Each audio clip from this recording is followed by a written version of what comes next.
Hello and welcome back to the Ghoul Guide Association, the show where we talk about all things Gothic and pop culture.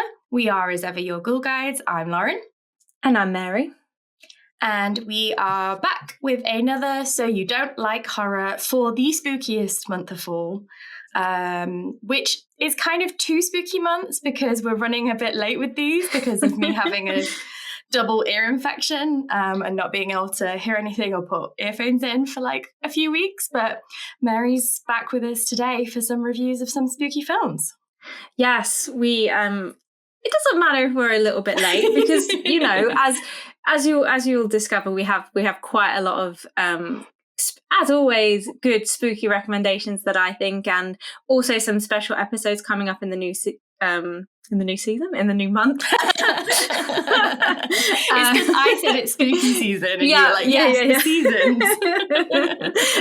But this is, if you haven't listened to this part of our podcast before, So You Don't Like Horror is the podcast for people who like spooky things and wish they could watch horror films, but are maybe a little bit of a scaredy cat and just need a little bit of encouragement or a little bit of spoilers to know if you can watch a film or if you can't, what happens in a film. Exactly. We are the inclusive horror reviewers. Yes. Because I don't watch horror, but I like it and I want to know what happens in the films.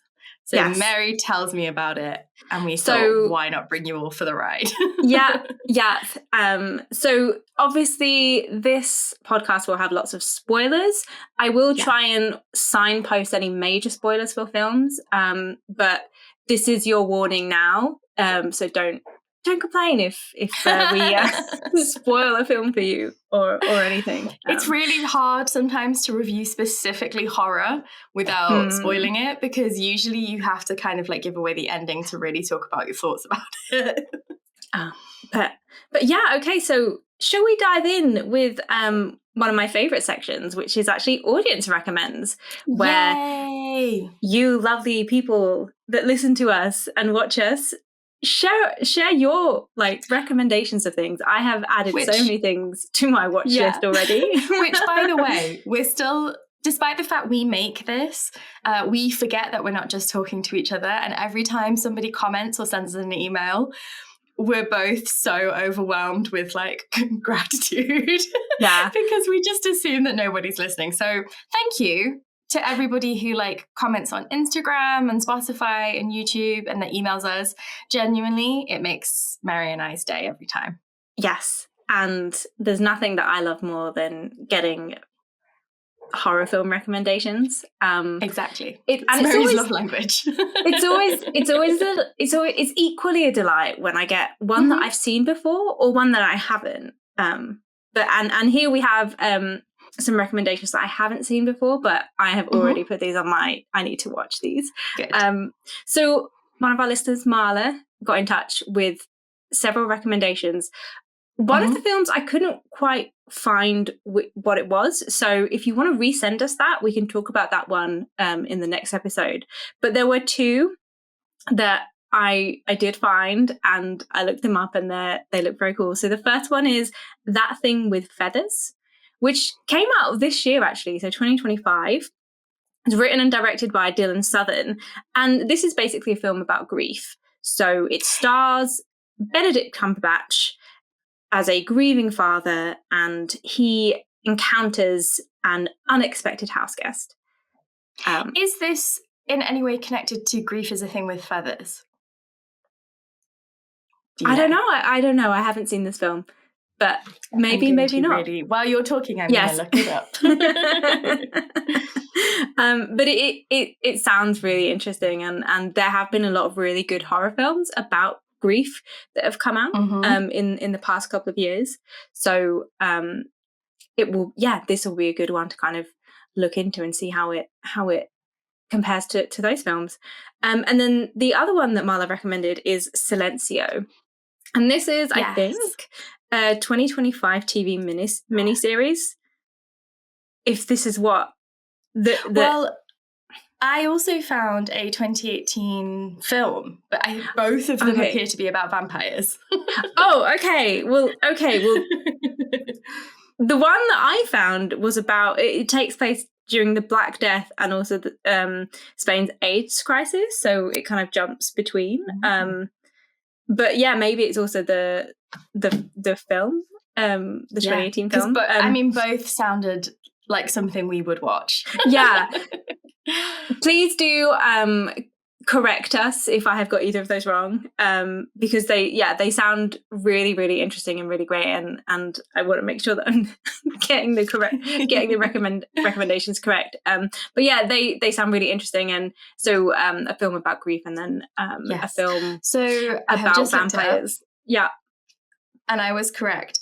So That Thing with Feathers is an adaptation of Max Porter's 2015 novel, Grief is a Thing with Feathers. If you are a Gothic novel fan, you might not have read Grief, but you might have read Lanny, Lanny, by Max Porter. That is a really strange and wonderful novel. I might reread that soon, actually. It's been a while since I've read that. But yeah, Grief is a Thing with Feathers was a 2015 novella. And the title is taken from an Emily Dickinson quote. So Emily Dickinson, in one of her poems, says that hope is a thing with feathers. And then there's a bit about like it taking flight, and it like flips it. But in a really interesting way. I personally found it very, very moving and quite a beautiful way of exploring the idea of death through very Gothic symbology. So if the film is anything like that, and I imagine with someone like Benedict Cumberbatch in, who is notoriously quite a good actor. Yeah. Not bad. Not bad. Yeah. But yeah, if you have your own recommendations, then please do get in touch with us. Leave us a comment, send us a message or an email. If you like any of the films that have been recommended, and you know, especially in our audience recommends, then please do also comment and say, you know, I've watched this film and it's good. We love having more endorsements for films. But yeah, just get in touch with your recommendations. And in the meantime, I'm going to dive into some of mine. So, Lauren, are you ready? I am. Tell me about films, Mary. Okay, so these are films that I watched in September, which seems a long time ago now, because it really does. October has been such a busy month already, and we're only like halfway through. But October is a long month for us anyway. Yes. But this October has been specifically very busy. But this film that I saw, and I don't know if you've heard anything about it, but I saw the trailer and I was so excited about it. It's The Long Walk. Yes. So for those of you that have perhaps listened to us before, you might know that masculinity and the military is a big part of my research. And when I saw the trailer for The Long Walk, I thought, oh my God, I might have to suck it up and watch this film, because, you know, so this is it's a Stephen King. Well, I was going to say, if you don't feel that you can, because it is very visceral, and if you don't feel like that kind of violent physical horror is, you know, it's not doable. It is gore, and it's very kind of like almost intimate but dispassionate at the same time. It's, you know, it is that shooting someone at short range. If you're not good with watching that, it is based on a Stephen King short story, so you can go and read the story as well. And the original story is from the 1970s as well. This film, it's one of his very earliest. It is one of his very earliest, yeah. The original plot of the short story is it's set in a dystopian 1970s. So it is America, but slightly different. It's ruled by a totalitarian military regime, and there's basically this annual television competition where 50 boys, so one young boy from each state, is chosen and takes part in the long walk, where they walk continuously at a pace of 3 miles per hour, not running, but also not going, at a snail's pace, until there's only one left. So that's the concept of the book. And that's where this film it's what the film captures, like one instance of this walk. The film is directed by Francis Lawrence, and the screenplay is by J.T. Molnar. And essentially the idea of the long walk is that it is meant to inspire patriotism. So it's a television event. So we're seeing the walk in the film from the perspective of the boys that are taking part. But you also have to remember that, like, everybody in America would be watching this from home. You'd be watching, waiting to see who wins. There is obviously, what does it mean until there's only one left? And this is where the violence kind of comes in. So every boy gets 3 warnings. So if you stop walking, or if your pace drops below the 3 miles per hour limit, you get a warning. And then it takes you a certain amount of hours to walk off that warning. But if you get 3 consecutive warnings, the final warning, you're out. And that means that you are dead. You are killed.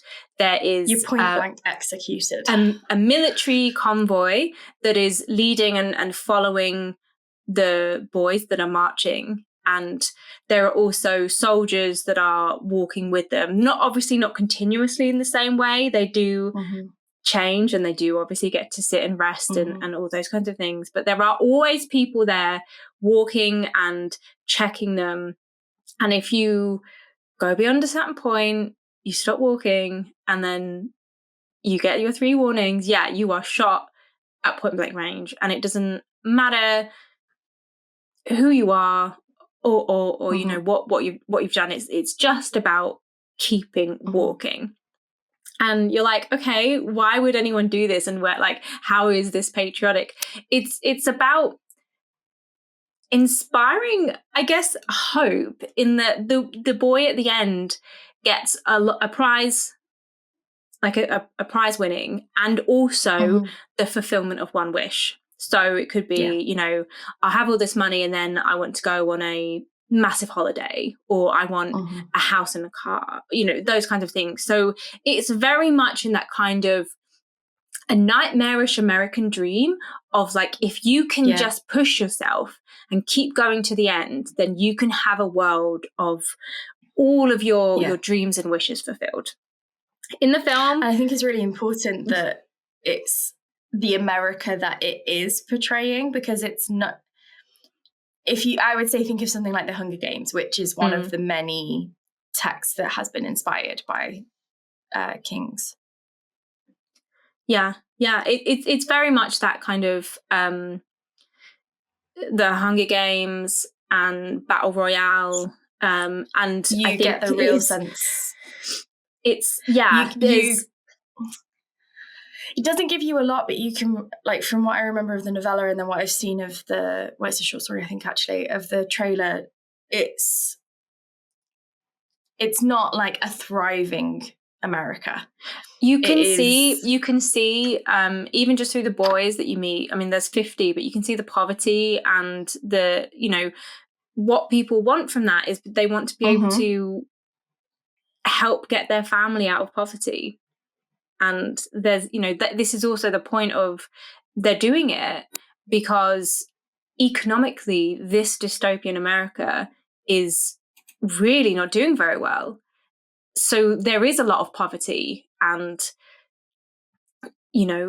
everything that comes with that. And then because it's also a military authoritarian dictatorship, there's a lot of, the military are an ever presence. They're always there. And you do get some flashbacks of some of the boys of their previous lives where you can see how much they're day-to-day lives, and therefore you can extrapolate it how everyone's day-to-day lives are controlled by needing to, you know, not cross the lines that are set by this military regime. In the film, there is a kind of the big monster figure, as it were, is the Major, and he's played by Mark Hamill. I think this is such an interesting casting. Yeah. On a really meta level, like, yeah, I mean, I'm interested to see what he's like in the film, because when I saw that he was playing the general, I had lots and lots of thoughts and feelings about that. I didn't know that it was him. He does a really good job of not of you know, portraying and embodying a different kind of character, which is he is quite terrifying in it. He's quite a towering, menacing figure. But yeah, I mean, it's famously he voices the Joker in a lot of Batman animations and video games and stuff. So like Hamill has got a reputation for doing a really good, really scary bad guy. But obviously visually, Mark Hamill is Luke Skywalker. Yeah. And I just thought, like, in the current political climate and the way that people have recently responded to Star Wars as if it wasn't always an anti-fascist media, having Luke Skywalker play the face of a militarized totalitarian dictatorship that keeps people in poverty to stop them from rising up and forces this kind of like, Battle Royale, Hunger Games reality. I think that he is a great actor, but that also feels like a very intentional casting for a film that is saying something very, very political. Absolutely. And he does a really wonderful job at capturing that. Yeah. And there's so many like really good actors in this film. And a lot that I hadn't kind of come across before, but Judy Greer is also in it. She's the mother of one of the boys, Ray, who is kind of one of the main boys. And Ray is played by Cooper Hoffman. And this is a little bit of a spoiler, but you find out in the film that he's on this walk because his dad had done something wrong, and he was dragged out into the street. And Ray was also dragged out with his dad, and he was shot by the military police because he had, done the thing that was forbidden. And so Ray is like, I want revenge. And then there's another. I mean, there's a whole group of boys, and they're all fabulously like portrayed. But the other one that I'll just quickly mention is David Johnson, who plays Pete. Just because I love David Johnson, he's such an amazing actor. And I think at the end of the last episode that we did, I said I was really looking forward to this film, because of him. And he does not disappoint in this film. He's amazing. You've read the story, so I maybe won't spoil the ending, but I will just say, obviously it does get down to one boy at the end. What I do know is that the ending in the story is not the same as the ending in the film. Interesting. Yeah, so if you have read the book, the outcome is not exactly the same as it is in the novella. Interesting. Maybe, I feel like I want to spoil think it's to do with... Okay, if you don't want to be spoiled, switch off now. Yes, we're gonna spoil this. Yeah, let's do this. Okay, let's do this. So in the book, Ray, who is white, is the final boy. Yeah. So he's the one that wins the competition. But as I understand it, it's a different boy in the film, right? Yeah. So the final two are Ray and Pete. And they both essentially try and sacrifice themselves for the other one. It's kind of a way where Pete tries to save himself, sacrifice himself so that Ray can win, and then Ray then does something else and then sacrifices himself so that Pete can win. And I think that, it is because it is like an updated version of the story in 21st century America, and what a dystopia would be like or is like now. But like it's, I think the ending, it's weird because you're essentially just watching a load of people walking for the length of a film. And I have to admit, I was really surprised when they said they were getting this made. And I maybe was a bit unimaginative of me because I couldn't imagine it. I was like, oh, it's not the most exciting in terms of like a visual. But it is. Like, once I saw the trailer, I was like, oh yeah. It's one of those films, it would die or win on its actors, and the acting is just really great, and there's lots of really good interactions between all of the boys, and as well as, you know, this will be the last thing that I say before we move on to the next film, but it is very violent, and there's lots of things that happen that you would imagine would happen if you were walking consistently for days in really bad shoes. There's lots of really gross things that happen.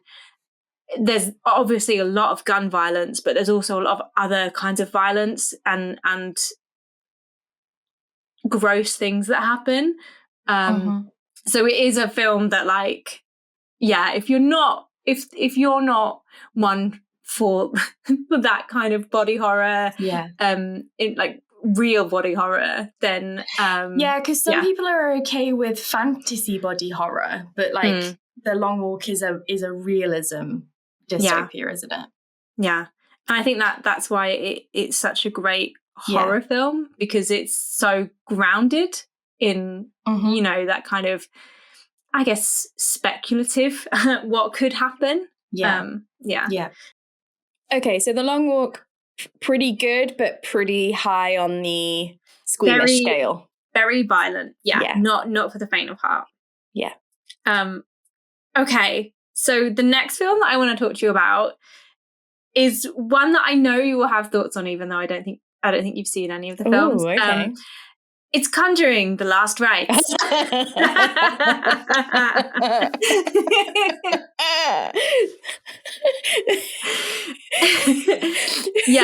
Insight for listeners, we just had to pause the podcast because my mic wasn't working, and I can tell you my mic is now working because I can see the soundbar of me laughing. The reason why Lauren and I were laughing is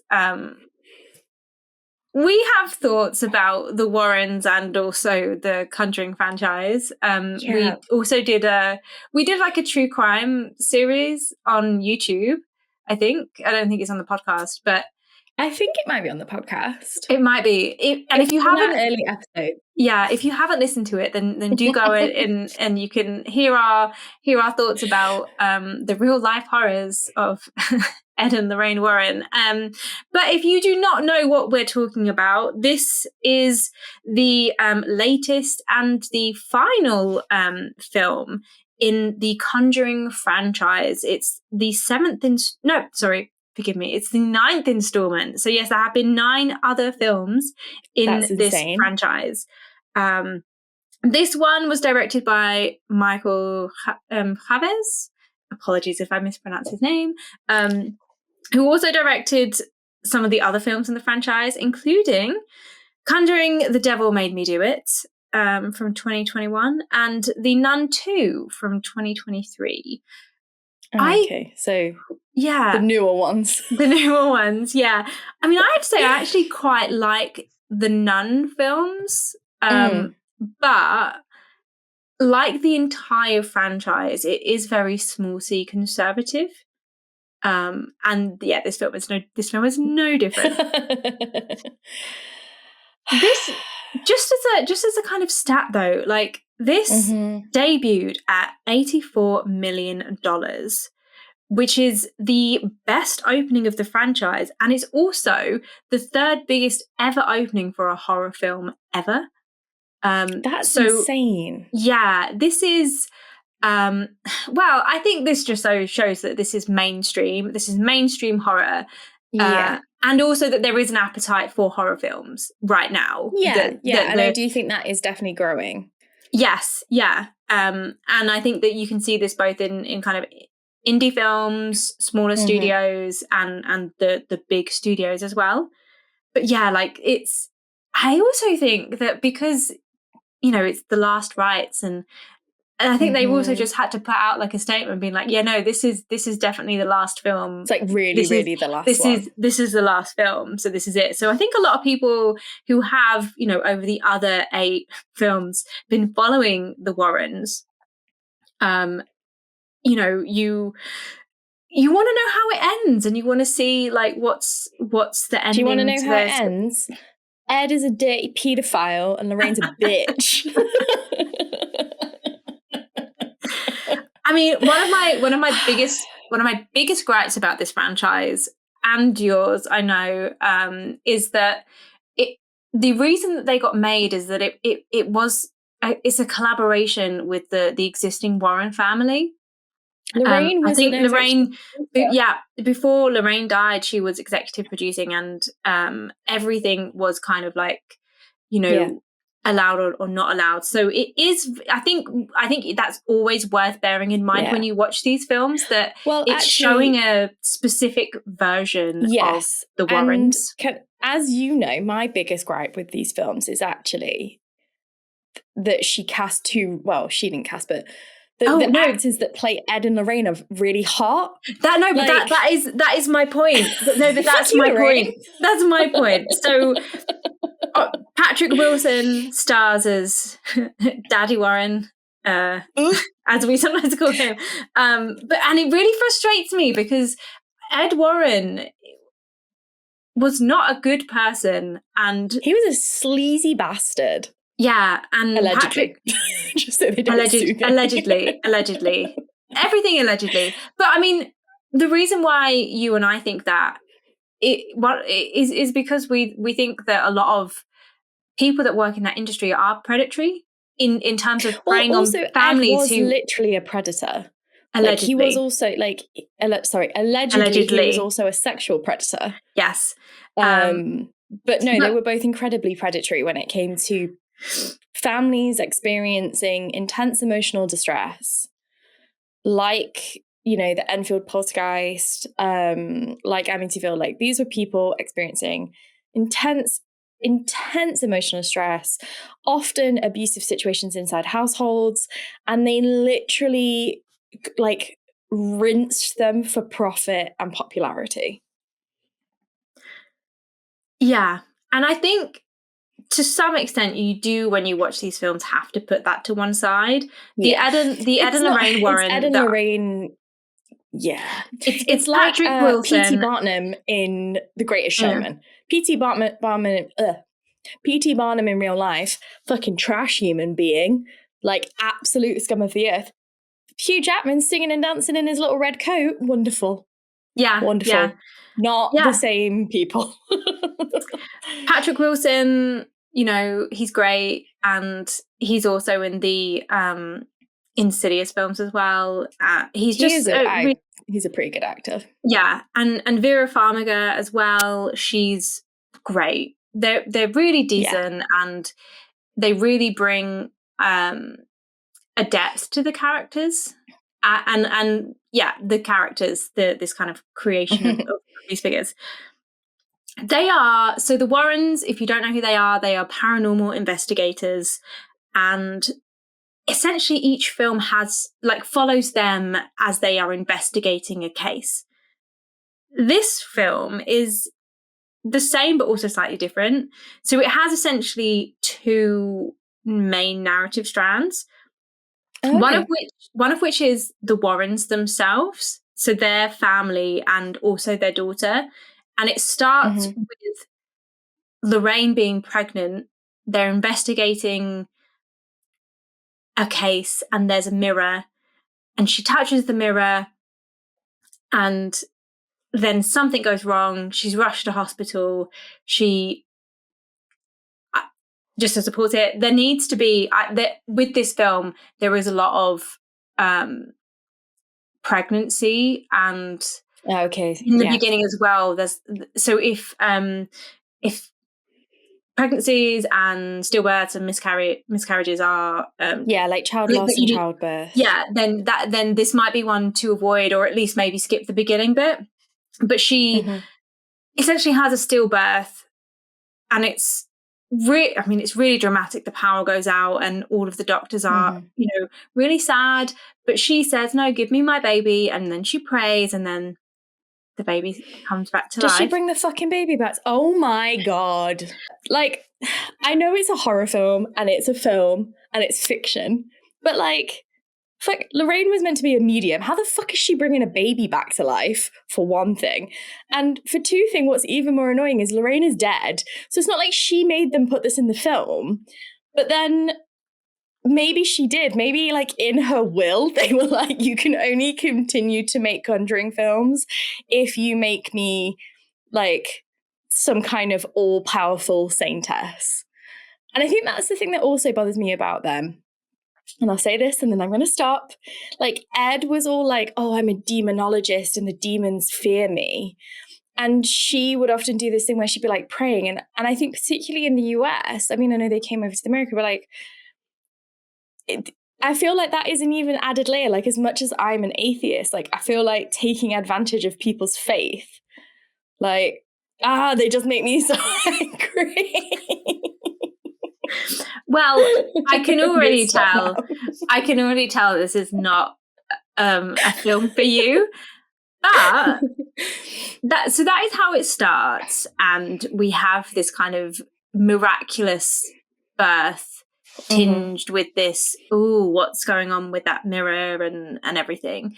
This narrative strand then kind of jumps forward. It follows their daughter, and we learn, we see that she's having the same experiences as her mother, and that her mother has kind of taught her this rhyme that she can do to kind of shut all of the voices out. So the demons and the ghosts that they can both hear, her daughter can kind of shut it out. And then we see her bringing her new boyfriend around, and her dad's a little bit like, that typical, I don't like any man that's with cleaning the shotgun on the stairs kind of very much those vibes. And then he accidentally drops a ring out of his pocket, and then he's like, I wanted to ask for your permission to marry your daughter. And you can very much tell that like Ed is like, yeah, no, it's too soon, but then accidentally drops the ring out of his pocket. It is an accident, but it is also very contrived. And another accident, the daughter walks in and then sees the ring, and then he ends up proposing. So it's kind of like, it's this, you see Ed and Lorraine as a kind of, happily married couple with their daughter, and then you can see their daughter. So they don't include his live-in barely legal girlfriend then, allegedly. Funnily enough, no. And you will see why that would kind of spoil the vibes of this film. So then the second strand, which to be honest, it should have really been the main strand. I don't even think these are necessarily co-equal. Most of the time we spend with the Warrens and their family, and it's like, what is happening? What is going on? Then interspersed, there is this kind of, it's a fictionalized depiction of another real case that they were involved with. And this is the real life investigation of the Smurl haunting case, where Janet and Jack Smurl claimed that their Pittston, Pennsylvania house was subject to demonic haunting. And these events took place between 1974 and 1989. And in the film, so it is, I think there's 3 or 4 girls, their parents, and then their grandparents. So it's multi-generational house. One of the daughters is getting confirmed. So this is a, Catholic family. I think I have literally just listened to a podcast about this haunting. Right. And I wonder if that's because the podcaster knew that this was going to be the one in the film. Probably. Because I was like, oh, weird, I've just listened to this case. Yeah. It is quite a famous case. But essentially one of the daughters, she gets confirmed, which is a religious religious ceremony. It's like a religious coming of age ceremony. Yeah. It's a Catholic ceremony where when you reach a certain age, you go to a certain number of courses and then you essentially confirm that you are a Christian and that you will carry on being a Christian throughout the rest of your life. So you are... Yeah, because I think in Catholicism, it's like when you choose your saint's name. Yeah. It's a big thing. Yeah, it's like a celebration of reaching. Yeah. Usually it's around puberty. Like it sometimes coincides with like quinceañera and things like that. Yeah. I remember I went to an all-girls Catholic school, and I my family was not Catholic, but a lot of my friends, I think it got to like year 9 or year 10, and then they were all like having these meetings at their churches, and they were all talking about confirmation, and I was like, what is this? But it is quite a like a normal thing to do in Catholic families, and it's also it's a special thing, and it's a big deal. And so the grandparents wanted to celebrate their daughter. I think they'd got all of their granddaughter. They'd got all of their granddaughters that had been confirmed, like a nice present. And they had been in the shop. They'd seen this really nice old mirror. And so, the mirror. Yeah, and it's the mirror from the beginning that Lorraine had touched when she was pregnant. And then ever since then, stuff starts happening in the house. And the film is, the Conjuring franchise, if you're looking for those kinds of jump scares and ghost, it knows how to do them well. It's a good steady horror franchise. And I would say that like when it does them, it's good. It's not doing anything new with this film, but what it does well. It knows the beats and it can do them. So if you are interested in that kind of supernatural ghost horror film that's, perfect just to kind of have on while you're eating some popcorn, then it's fine. This is good. But I think for me, even though the mirror is there and it connects the strands, they don't seem, it seems the film is structured in a very weird way. And then eventually the daughter goes to this house and the parents follow. They don't want to go. They don't want to do the investigation themselves because they've retired. But then the daughter is like, no, we need to do this. I'm going to stay. And so then they all end up staying. And then that's the kind of culmination of it all. The film is so small c conservative. It's just all about traditional family and traditional family values, and also motherhood. There were so many scenes where women were in the kitchen wearing aprons, washing up, baking, doing women stuff.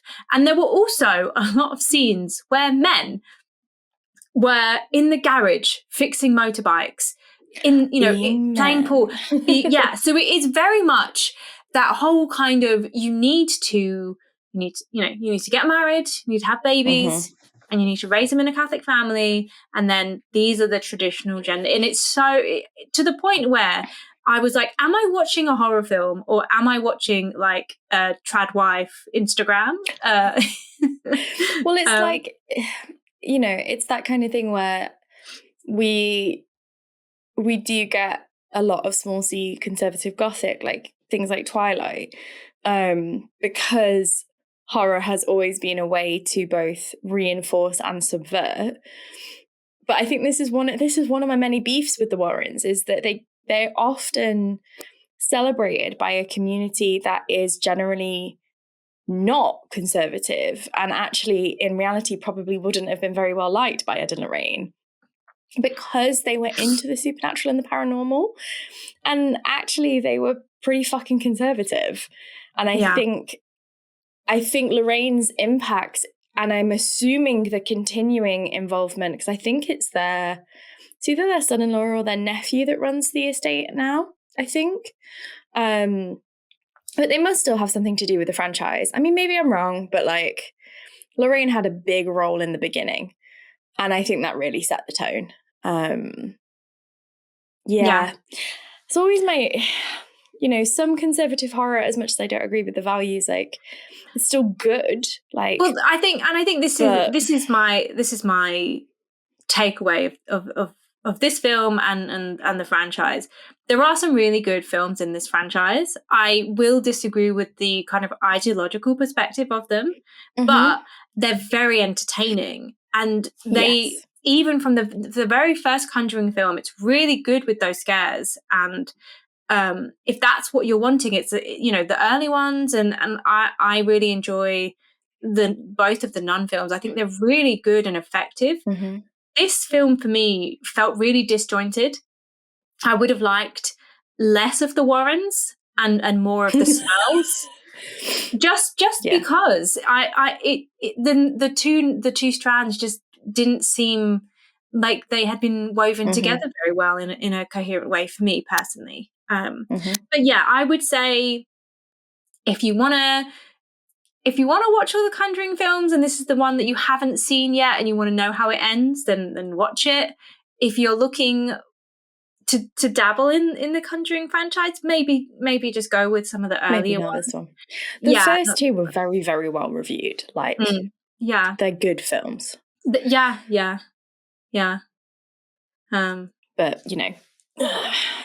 fuck Ed and Lorraine. Allegedly. Yes. Allegedly. Okay, so moving on to my final new film that I'm going to be talking about, and because this is spooky season, I guess all of our films that we recommend on this podcast, you can go through any of our recommendations and watch any film for Halloween. But this one, I thought I wanted to review this one here because I was like, it's perfect. And it is VHS Halloween. Now, I'm not sure if you've heard of this film or of this franchise, because did you even know it was a franchise? I am aware of the franchise, but I did have to look it up. I think there was an actor in like maybe the first, or is there 3? There's 8. Oh my God. Yeah. Okay, well, somebody was in one of them. Yeah. And I was like, what the fuck are these? And then I was like, oh, all right. So if you haven't heard of these before, the VHS franchise is a found footage horror anthology franchise that's produced by Bloody Disgusting and Shudder. So these are all on streaming. They're on Shudder if you have them, but I think you can also rent them as well. Often they'll be like set in certain years, but this one is all themed around Halloween. And there was also one about like aliens, but yeah, this is all basically like the theme is Halloween, and all of the segments are they tell different stories about Halloween, and I think they're really fun, as an anthology film. Some of the films maybe stick to the found footage, format a little bit more, in that, if it is meant to be a VHS recording, then it's not going to be in widescreen, probably. Yeah. And those kinds of things. Famously. But there are, we're gothicists, we can suspend our disbelief. But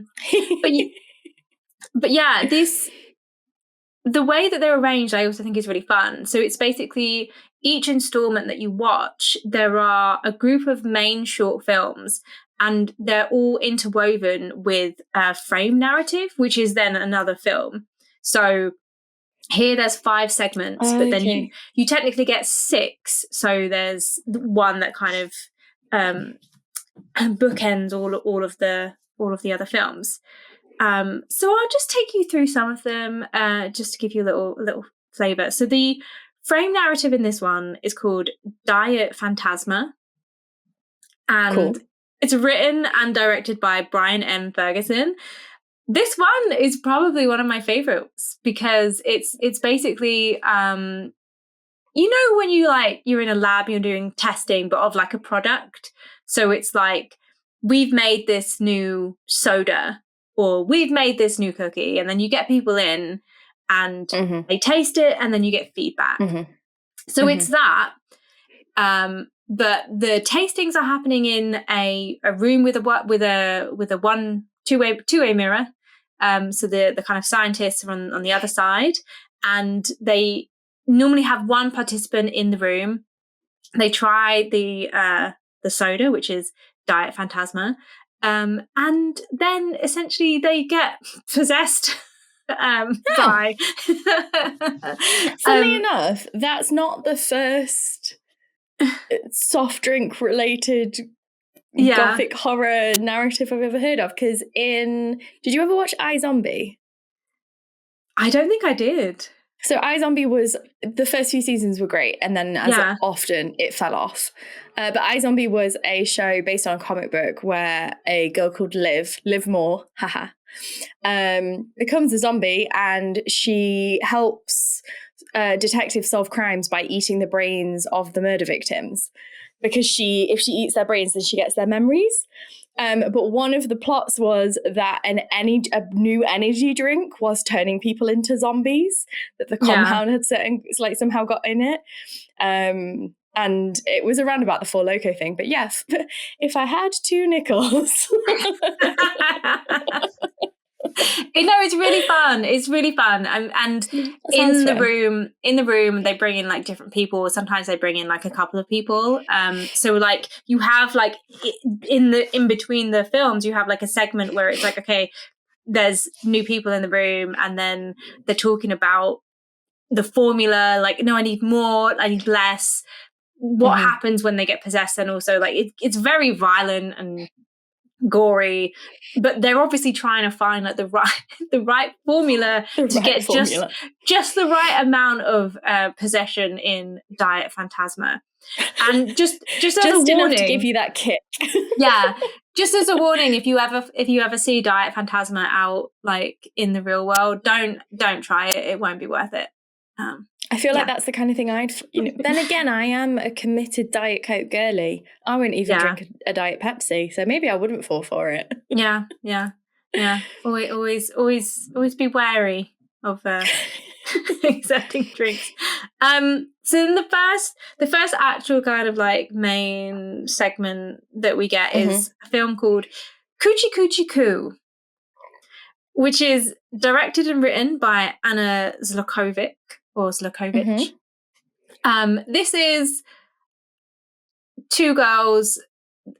They're too old to be trick-or-treating, but they are trick-or-treating, and they go into this house, and they probably shouldn't have gone in, and there's like it's basically, when we were talking about Barbarian, where it was like the woman is horrific, and it's about mothers and that kind of, that is what I think one part of Barbarian was trying to be. This is very scary and very effective and very creepy. The people that end up in the house, this woman essentially finds a way to drug them and then turns them into her like big adult babies.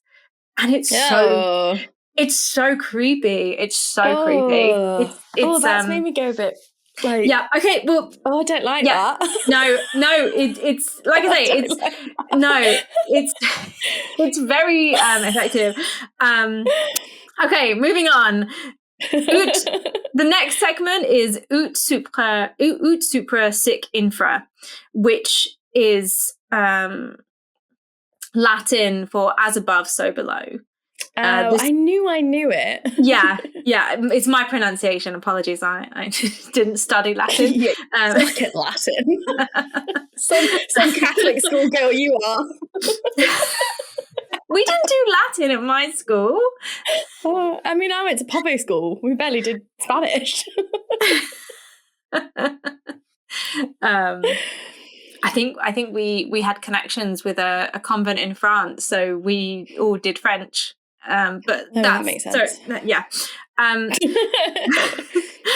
So this is directed by Paco Plaza, and you might not know who that is, but he is one of the co-creators of the Wreck zombie franchise, which is one of the best found footage films that I've ever seen. Mm-hmm. It's a Spanish film, and if you haven't seen it, it's great.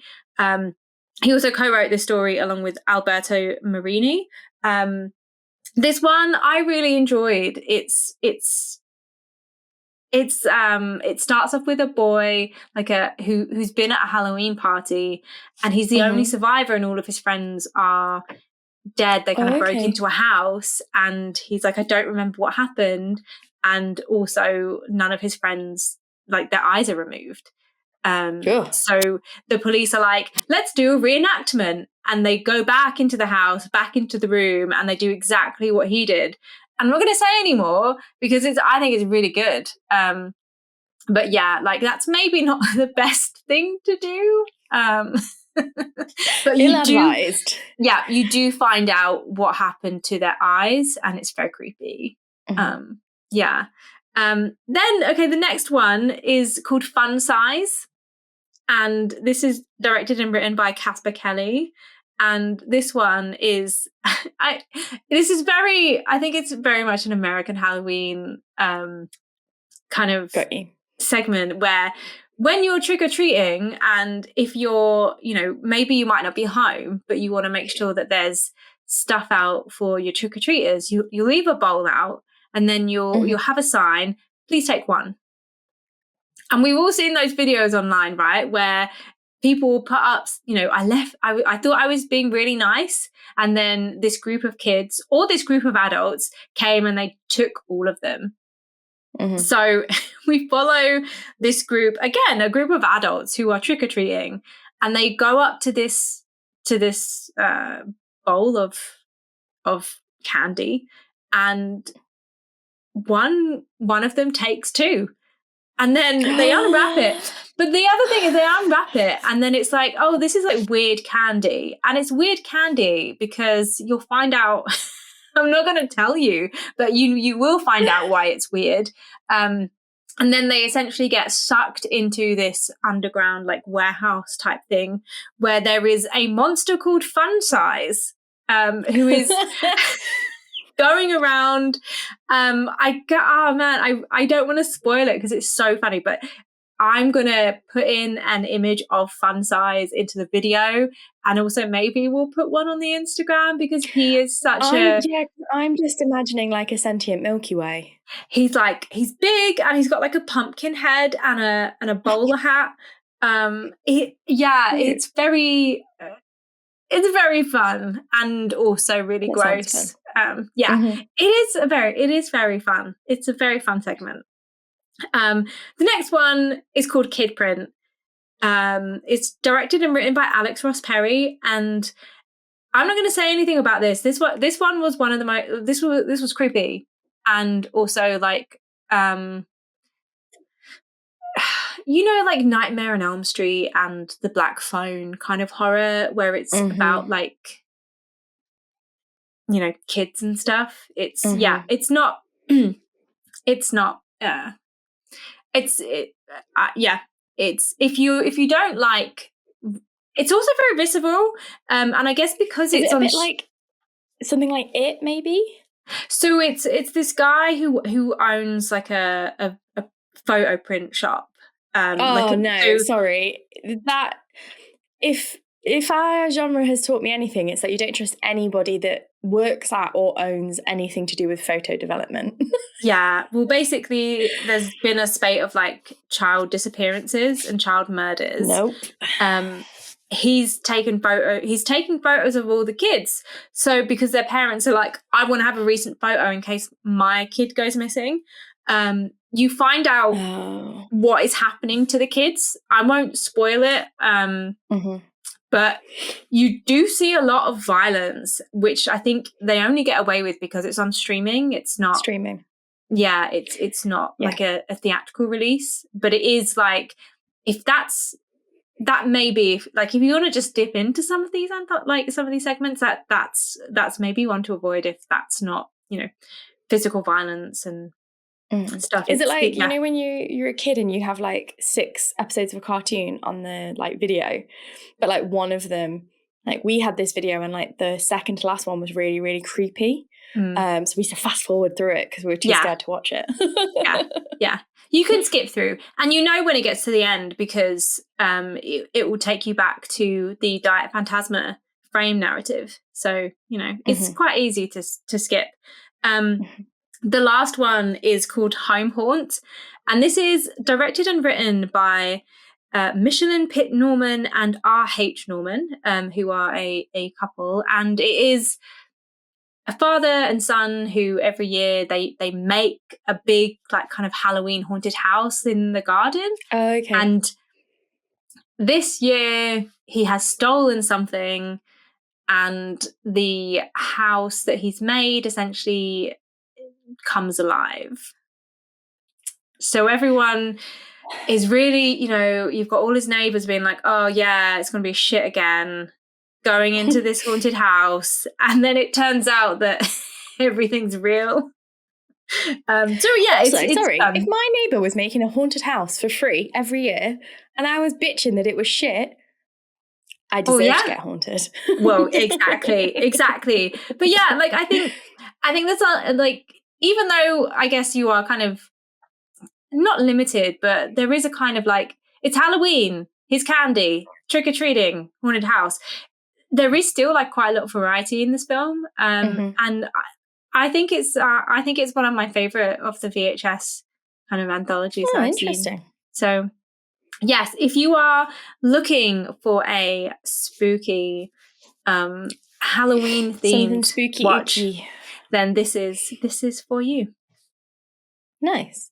Yeah, I feel like Shudder and streaming in general has really brought a lot of variety to horror, and I think leaves more space for things that are a bit more experimental because you're not trying to make the cinema budget back in. Yeah. And I think what's always nice about an anthology film is that you get like a really nice flavor of the different directors and the different writers. And it's really nice. It's like reading a short story collection. Jinx. Yeah, I do like, because I like that in short story collections where it's like all the writers take the same prompt or the same, and then they come up with something different. I always find that's quite enjoyable, so I can imagine it is on screen. Okay, so they're your 3 new films. Do you have a retrospective for us this month? I do, and I have one that I'm very excited to share with you, Lauren, because I know last time I recommended films re-traumatized me. I re-traumatized you. So I specifically was like, right, I need this to be something that is absolutely up Lauren's street. So if you have been listening to my contemporary horror reviews and thinking, these are great, but also I don't think I can watch them, then I definitely have 2 films here that if you're looking for a Halloween watch, one of these would be perfect.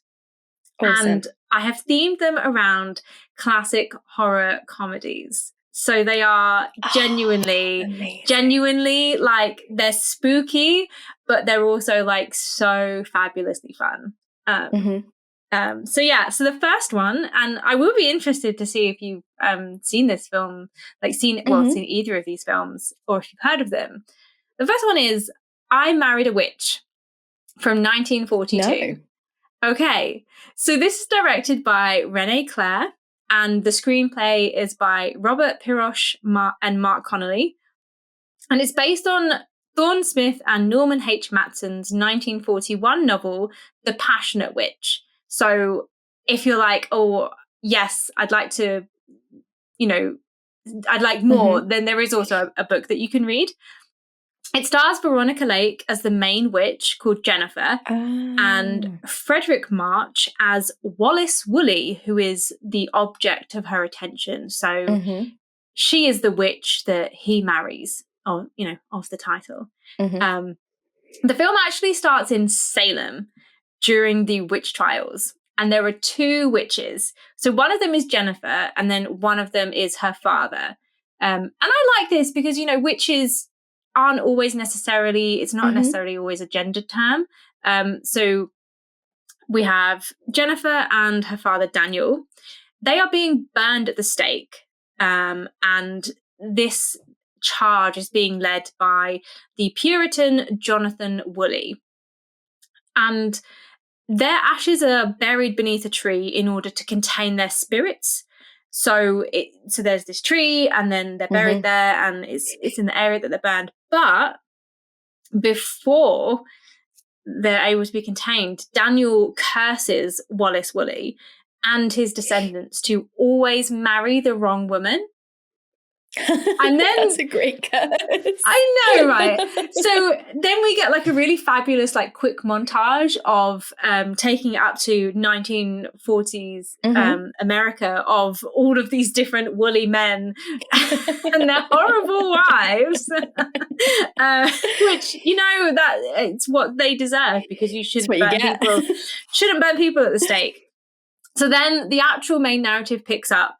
And it's after centuries have passed, and then lightning strikes, the tree is hit, and the spirits Famously, of Jennifer... the conduit of reanimation. Yes, but Jennifer and Daniel, their spirits are free. And initially they're kind of like just spirits flying around, and it's very fun. And then... they both set out to torment the latest woolly man, and he's just about to get married to another woman, and obviously she's the wrong woman. Of course. Jennifer makes her dad conjure her up a body so that then she can, mess with the Wallace Woolley herself, but she ends up falling for him. So yeah, this is it's very charming, it's very whimsical. It's basically a romantic comedy, but with witches. And I like that. Yeah. You will really like this film, Lauren. I was a big fan of Bewitched, not the Irish band, the TV show. It's very much those vibes. Yeah. It's just really great. It's really fun. So yeah, very fun, witchy comedy there. And then my next one, so sticking with the 1940s, I'm going to recommend Abbott and Costello Meet Frankenstein. Gosh. Abbott and Costello, like, my mum and my aunts are big, like, Abbott and Costello fans, so I have indeed seen this one. Probably not for a long time, but I am familiar with Abbott. I'm familiar with Abbott and Costello's work. Yeah. So Abbott and Costello Meet Frankenstein, which came out in 1948. It was directed by Charles Barton, and the screenplay was written by Robert Lees, Frederick Rinaldo, and John Grant. And this film, it stars the comedy duo Bud Abbott and Lou Costello, as well as some of Universal's big stars. So you've got Bela Lugosi as Dracula, you've got Glenn Strange as Frankenstein's monster, and you've also got Lon Chaney as Larry Talbot and the Wolfman. So this is a Universal horror film. I think some people might not be aware that, yes, Universal made, like, comedy horror films, but also that Abbott and Costello were also part of that. And this is the first film that they did with the Universal monsters. They both kind of didn't really want to do it. They were like, no, like, the script seems weird and bad, and we're not sure that it will work. But the film actually ended up being one of Universal's top films in 1948. And it then also became, so it sparked like a whole series of follow-up films where Abbott and Costello meet Universal monsters. Yeah. So again, if this is the kind of thing that you're wanting, something fun, spooky, but also light-hearted, there's loads of these that you can watch. But this is the first one. And the plot is, it's Abbott and Costello are working as baggage clerks at a railway station. They're given the assignment of personally delivering a shipment to a wax museum called McDougal's House of Horrors. And what does the shipment contain? Dracula's coffin and also Frankenstein's monster, which earlier Larry Talbot had tried to warn them about on a phone call. But then he was rudely interrupted by the full moon, which made him turn into the Wolfman. So then eventually Dracula teams up with Dr. Sandra Mornay in order to reanimate Frankenstein's monster. But they only need a brain. And I won't spoil it anymore because it is genuinely such a delightful really film. Funny. And I think if you aren't familiar with Abbott and Costello in particular, like I think often people assume it's like Laurel and Hardy, and actually it's more like I'm not great with slapstick, and I love Abbott and Costello. Like I think it's genuinely really, really funny. Yeah. And if I remember rightly, I might obviously have the dates slightly wrong, but I think these came out like Universal Horror was starting to fail. This is that period of time where like they'd had their big hits and they were struggling, and they'd obviously got a lot of contracts with people like Bela Lugosi, and I think they saw this as the way to like revive it. And that's why Abbott and Costello didn't want to do it, I think, was because the most recent Universal Horrors had not been good. Yeah. And then this like really brought it back through. But yeah, if you aren't familiar with like that period of cinema just in general, it'll be really fun as well because it blends the two genres together. Yeah. And I mean, as we know, horror and comedy work so well together.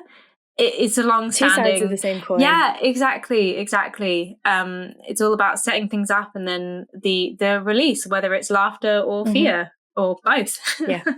But yeah, exactly. So Lauren, I hope you are much more happy with my recommendations this month. Yeah. If you have any recommendations that you want to make for our next episode, then obviously please do get in touch. But Lauren, do you have any that you want to share with us? I do. I do. So being as it is spooky season and it's nearly Halloween, I have to recommend my all-time favourite spooky season show, Over the Garden Wall. If you've never heard me talk about this before, it actually celebrated its 10th anniversary last year. It is a 10-part animated show that was originally produced by Cartoon Network. It's made by a guy called Pat McHale, who had got his kind of start on Adventure Time, another Cartoon Network show. And it is about two, I think they're half brothers, they might be step brothers, but two brothers, Greg and Wirt, as they make their way into the unknown.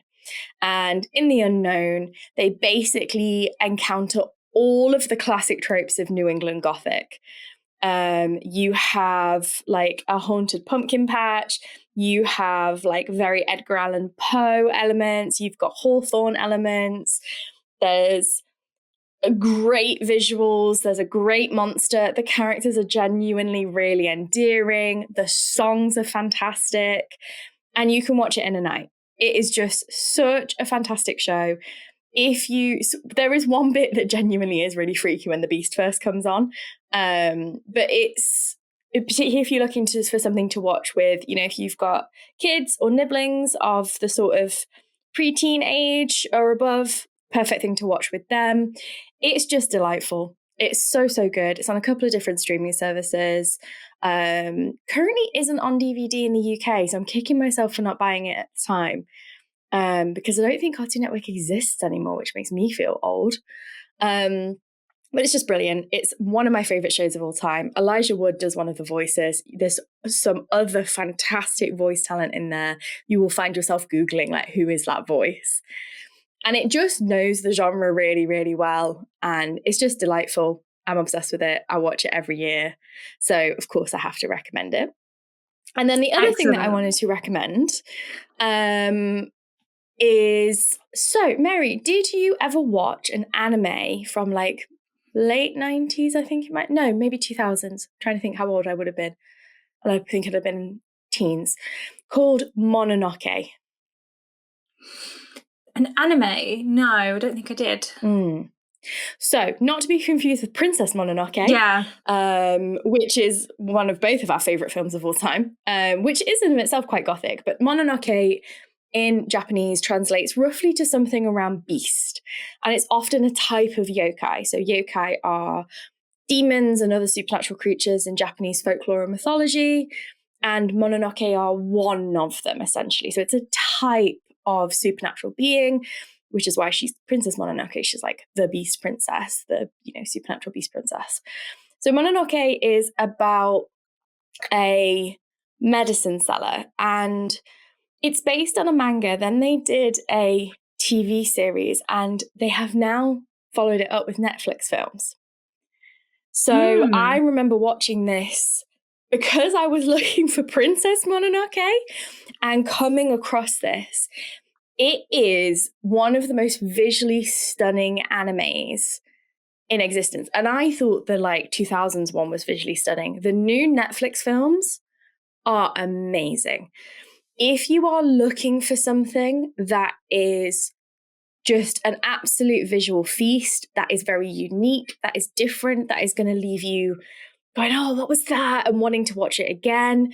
That is creepy and scary, but doesn't have any jump scares. That is sort of a bit folklore-y, but not too bogged down in the history, then I would really recommend the new Mononoke films on Netflix. I watched both of them recently. So the most recent one literally just came out, and fantastic animation. If you're not an anime fan, don't be put off. These are beautiful, beautiful, beautiful, beautiful films. They're really, really fascinating. The narratives are interesting. They play with lots of different generic tropes, both in horror media and in Japanese media, and just really enjoyable. I thought they were well voice acted. I thought they were well paced, just creepy enough, but they do that thing where they're so bright and colourful that it leaves you feeling a bit disorientated because what's actually happening is quite dark. Really, really enjoyable. Would highly recommend them. And while I'm on the idea of anime, one that I wanted to recommend, if you're actually, no, I don't want anything with monsters, I don't really want anything supernatural, but I would like something that is a sort of vibe like that, then if you have not ever come across the Apothecary Diaries, then I would highly recommend that. I watched both seasons over the summer. The second season aired over the summer, so I went back and watched the first season. The Apothecary Diaries is based on a light novel that was then turned into a manga. So a light novel is a novel that has illustrations, and then it was done into a manga, and now it's an anime. It follows a young woman who has been raised with her adoptive father. She is obsessed. She's very autistic coded, Mau, and I think that's why I like her. But the story is essentially she, through no fault of her own, accidentally ends up in essentially the royal harem of a fantasy, sort of historical fantasy version of Imperial China. And it's kind of Sherlockian in that way. Every episode, she solves a mystery of some sorts. And then there's a bigger mystery running through it. You've got kind of royal court drama. You've got, dynasty drama. You've got gender drama. You've got this tension between, high and lowbrow. It's a really great series. It's not scary necessarily. There is one episode that is quite spooky where they tell a ghost story that I really enjoyed. But if you are looking for something that isn't going to make you jump, but has got the vibe of a sort of gothic-y detective story, but with a bit of a twist. The Apothecary Diaries. The first season is available on Netflix. Both seasons are on Crunchyroll, which is an anime streaming platform. But if you're like, well, I don't want to pay for a new service, I assume the second season will be coming to Netflix soon. So The Apothecary Diaries, it's funny, it's engaging, it'll get your brain going. It's a really, really smart show. Again, well made, well animated, well voice acted. So if you look at Mononoke and you're like, oh, don't think that's quite for me, then Apothecary Diaries, because they're kind of, one's a medicine seller and one's an apothecary. So I was kind of like, I'm going to recommend them together because they have sort of like a shared, like a shared through narrative. So those are my two recommendations. Well, thank you very much. I'm very, very intrigued. I'm definitely going to have to go and check out Mononoke because it sounds really cool. I think you and Craig will really like Mononoke. I would really recommend it if you've not ever come across it before. I would definitely check that out. And thank you very much, Lauren, for sharing your recommendations, which, as we know, are always perfect for scaredy cats. And if you thanks for listening. If you have made it this far, please do share your own recommendations. We love hearing from you guys. I guess what we'll end on is just what I'm looking forward to in October. Which we're a little bit behind. So maybe I've seen these films, maybe I haven't. Who knows? Maybe she has, maybe she hasn't. You don't know. What I'm looking forward to is Good Boy, which is a horror film told through the perspective of a dog.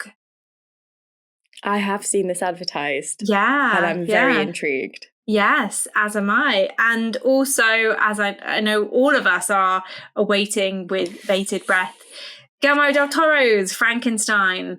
Which it into my veins. Yeah, we will definitely be reviewing that one. It might have its own special episode on its own. But watch this space. And also stay tuned for some special So You Don't Like Horror episodes where I will be taking Lauren through some of my 2025 film festival highlights. Just got back from this year's Mayhem, which is a cult science fiction and horror genre film festival in Nottingham. Which the best city in the world. Yeah. Fabulous. And I am getting ready to go to Celluloid Screens, which is Sheffield's own horror film festival. The second best city in the world. No comment on that. But yeah, so if you're looking for some dedicated special episodes on horror film festivals, then wow, yeah, boy, we've got that coming up. We've got some for you. Yep. Well, lots to be excited for, because Mary will be and has already watched a lot of films this month. October is so busy. But weird, isn't it? Yes. That October would have a lot of horror films in it. Well, as ever, our dearest listeners, in the meantime, stay safe and stay spooky. Stay safe and stay spooky. And happy Halloween. Bye. Happy Halloween.